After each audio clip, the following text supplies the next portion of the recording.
আসসালামু আলাইকুম ওয়া রাহমাতুল্লাহি ওয়া বারাকাতুহু। দুঃখ কষ্ট রিজিকের সব কিছুর মালিক মহান আল্লাহ পাক রব্বুল আলামিন। মানুষকে দুঃখ দিয়া যন্ত্রণা দিয়া মানুষকেও আল্লাহ ট্রাই করে, অর্থ দিয়েও ট্রাই করে। তুমি অর্থটা কীভাবে বিতরণ করো? আমাকে না দিয়ে আর একটা লোকে দিতে পারত। একটা ভিক্ষুক আসছে, আপনি বলতেছেন হবে না, দাও না, এবার বলেন না, কষ্ট পায়। কিন্তু যখন একটা পুলিশ ধরে যে কোনো অপরাধে, তখন 20,000 টাকা দিতে পারে। যখন ডাক্তার বলে 5টা রিপোর্ট করতে হবে, টাকার অভাব হয় না।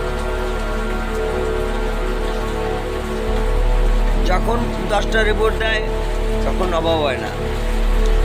আর যা টাকা আছে, যদি বলা যে মাদ্রাস যা লাগবে 10 লক্ষ টাকা খরচ করতে পারে। কিন্তু একটা মানুষ যে আশেপাশে অসহায় রয়েছে, সে যে দিতে পারে, একজনকে একটা এমন দিলে ছোটোখাটো যে ব্যবসা করে খাইতে পারবে, কিংবা একটা লোকের ট্রিটমেন্টের একটা এক্সট্রা কাগজের টাকার বিলও মানুষে দিতে চায় না। যদি বলে ভাই আমার ছেলেকে সাহায্য করেন, আপনি দেন 20 টাকা। আপনি কিন্তু ওই সময় ইচ্ছে করলে 500 টাকা নোটটাও দিতে পারতেন, কিন্তু আপনি দেননি। যখন আপনার সমস্যা হবে, তখন আপনি লক্ষ লক্ষ টাকা ব্যয় করতে পারেন। মনে করতে হবে ওটাও আল্লাহ আপনাকে দিয়েছে। যে বোঝো মানুষ, আমি আল্লাহ পারি, তুমি একজন হাত পাচ্ছে তুমি দাওনি, একজন অভাবী লোককে দাওনি। আমি যদি নিই, কেউ ঠেকাইতে পারবে না, আর আমার কেউ দোষও দেবে না। একটা ভিক্ষা দিলেন না, আপনি লাখ লাখ টাকা জোগাড় করলেন, ফট করে দেখা যাচ্ছে কি এই দোকানটায় আগুন লেগে গেল, কি করবেন? কতগুলো ফিরে যাই দেখেন,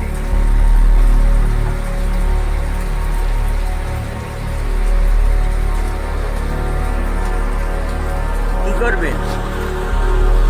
আমি বের হয়ে যাব, সব পুড়ে যাবে, ছাই হয়ে যাবে। এরপরে কী হবে?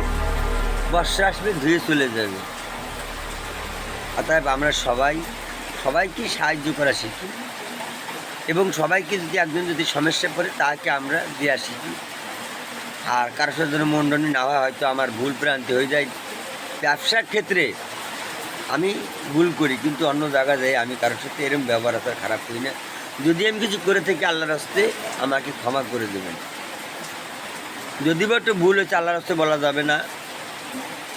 তবুও সবাইকে বলি, ভালো থাকবেন, শারীরিক অবস্থা ভালো রাখবেন, মা বাবার দিকে খেয়াল রাখবেন। আসসালামু আলাইকুম রহমতুল্লাহ।